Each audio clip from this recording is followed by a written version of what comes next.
So thank you for being here today. I'm State Representative Sarah Roberts, and I'm joined with State Representative Ellen Cogen Lipton, who serves as the Minority Vice Chair for Education, and Dr. Cassandra Elbridge, who's the Vice President of the Michigan State Board of Education. And we're here today to talk about legislation calling on a moratorium for any new charter schools. Now, when the Charter School Act was enacted in 1993, parents were promised that charters would foster innovation in education, increase academic achievement, promote competition in schools, which would increase success in education, and provide parents with an alternative. 21 years later, those promises have not been kept, and charters are failing our children. 21 years later, Michigan is spending $1 billion annually on a failed charter school system. 21 years later, we are seeing for-profit companies unwilling to tell the taxpayers how they're spending their money, giving money and jobs to their family and friends, engaging in questionable financial dealings, and not providing children with the education that they deserve. The original vision for charters has been compromised by a lack of transparency, accountability, and the temptation for for-profit management companies to put profits before the education of our children. Today, I am introducing a bill that will stop the authorization of any new charter schools until we have a set of standards for those schools and their authorizers. The Detroit Free Press did an investigative series back in June, and they outlined serious transparency and accountability problems that occur in too many of our charter schools. What they found: charter schools do not perform any better at educating children in poverty than traditional schools, and it's in these places of poverty that many of these charters operate. There's a lack of oversight by authorizing bodies, which allows poorly performing charters to stay open year after year, and in some cases, the worst performing charters. Michigan has the most for-profit charter schools than any other state in the nation. State law does not effectively prevent insider dealing and conflict of interest of those who operate charter schools. And they spend, again, $1 billion of our taxpayers' money every year, too often without transparency and accountability. Now, they did find examples that fulfill the original mission of charters. They find compelling stories of teachers and administrators who are making a difference in the classroom, and that's a good thing. But we need to ensure that as we educate our children, that all schools are above the mark. What the Detroit Free Press exposed demands action by the legislature. For-profit education management companies must be held to the same transparency and accountability requirements as all other schools. We must put an end to sweetheart deals that line the pockets of family and friends of charter management company owners. Taxpayer money should not be spent on poor real estate deals that literally has public education money paying for swampland. Guidelines on how authorizers should monitor performance and when a charter should be revoked are vague and unenforced, and we need clarity in the law.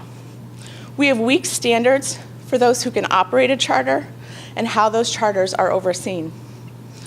Our students, their parents, and the taxpayers, they deserve better than this. Children should always come before profits.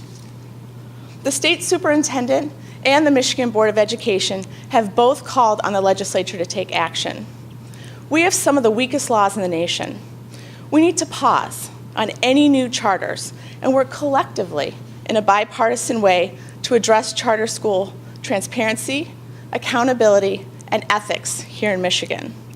My bill enacts a moratorium on any new charters until the legislature addresses: 1, complete transparency, including financial disclosure by authorizing bodies, charter schools, and education management organizations and their subcontractors.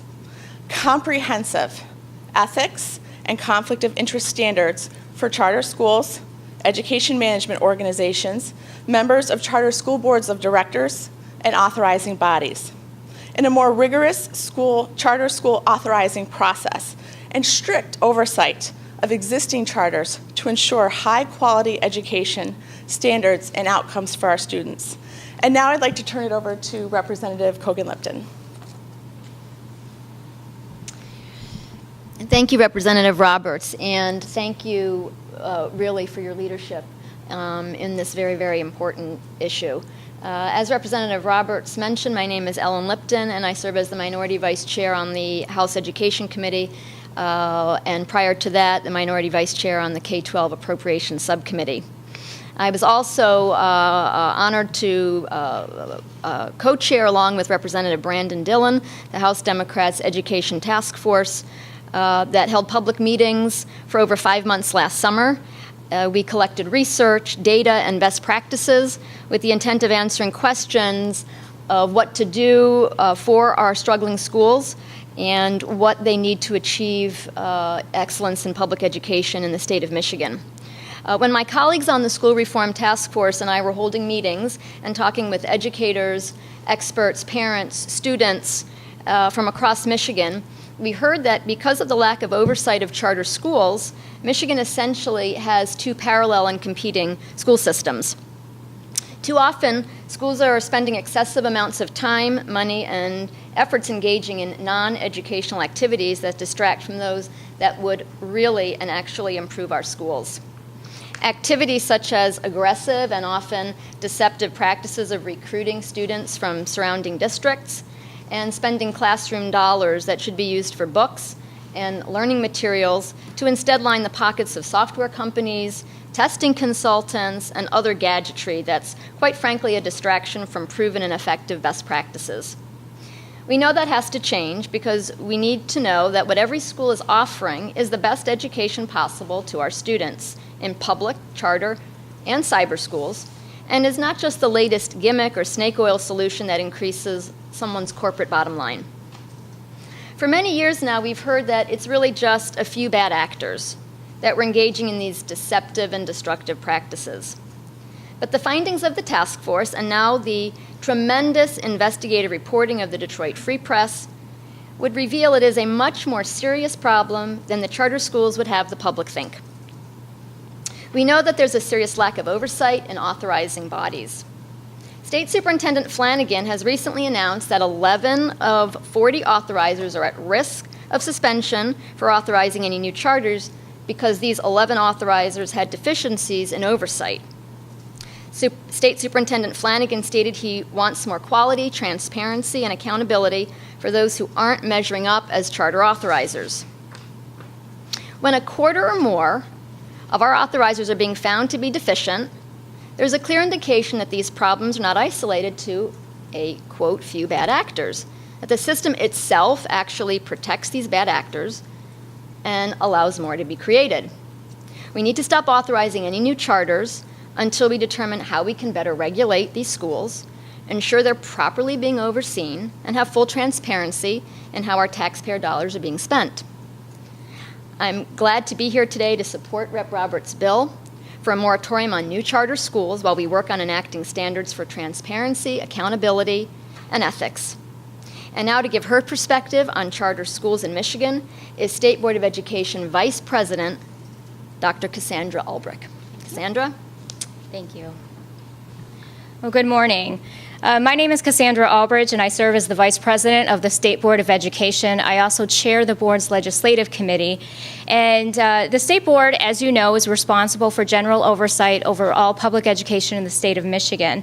And while I'm here representing myself today, I can tell you that the majority of the board supports charter school reform. Michigan is unique in the way that we run our charter schools.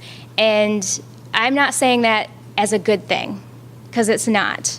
We have the least restrictive laws in the nation when it comes to charter schools and cyber schools.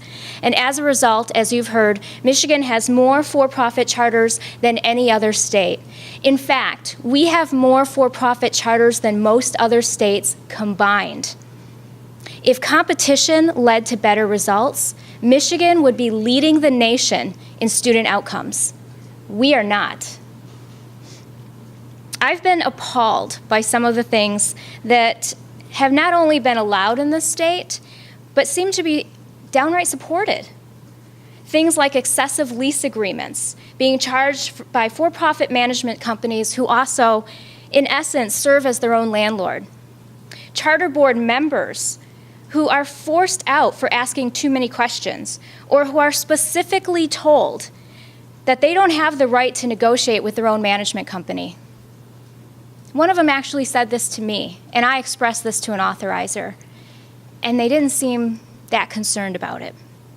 Authorizers who enjoy a very cozy relationship with management companies at the expense of their oversight role. When we allow bad actors to open schools, it compromises all charter schools. So this is something that should concern everyone, including the charter school community. And that's why the State Board of Education has called on the legislature to enact real reforms aimed at increasing educational quality expectations, increasing transparency, and demanding accountability. It's important to remember that none of us oppose choice, but new school creation needs to make sense, and it needs to be part of an overall strategy for how we increase student achievement in the state of Michigan. After all, 90% of parents who choose to send their child to a public school choose a locally governed, locally supported public school.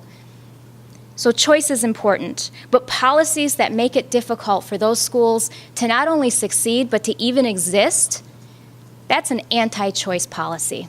And that's why we're here today. And now I will turn it back over to Representative Roberts. Thank you, Dr. Ulbrich. I also want to thank Representative Brunner and Representative Irwin for being with us here today. I want to thank you again for your time.